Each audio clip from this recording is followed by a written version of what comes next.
आणि दुसरीकडे दोन ज्या समिती तयार करण्यात आल्या, मराठा समिती आणि पोलीस पोलीस समितीचे नेते एकमेकांवर उघडपणे सार्वजनिकरित्या टीका मी म्हणालो देवेंद्र फडणवीस सक्षम आहे.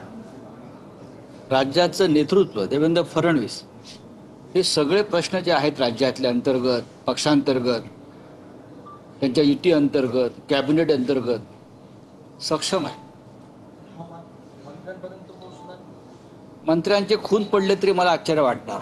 गँगवॉर होईल कॅबिनेटमध्ये एक दिवस या विषयावर. मी वारंवार सांगतो आहे आणि मी असं सांगितल्याबद्दल मला माओवादी ठरवता येत नाही.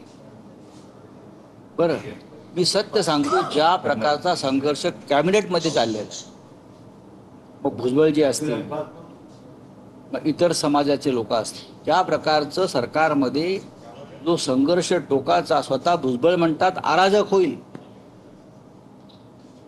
महाराष्ट्रात अराजक निर्माण होईल असं सांगणं हा सुद्धा माओवादच आहे, नाही का?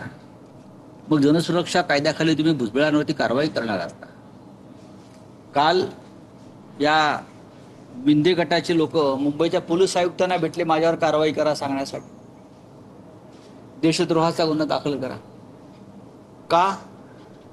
मी इतकंच म्हणालो, महाराष्ट्रामध्ये पराकोटीचा भ्रष्टाचार आणि अनागोंदी वाढली, सरकारनं काळजी घेतली पाहिजे. नेपाळमध्ये भ्रष्टाचारानं टोक गाठलं म्हणून तरुण मुलं रस्त्यावर आली आणि सरकार उलथवून टाक, म्हणून महाराष्ट्रात आणि देशातल्या भ्रष्ट लोकांनी काळजी घेतली पाहिजे. त्याच्यावरती काय देशद्रोहाचा गुन्हा आहे? हे नेपाळचं समर्थन करतात. नेपाळ हिंदू राष्ट्र आहे, हिंदू राष्ट्राचं समर्थन करतोय. तुम्ही हिंदुत्ववादी आहात ना?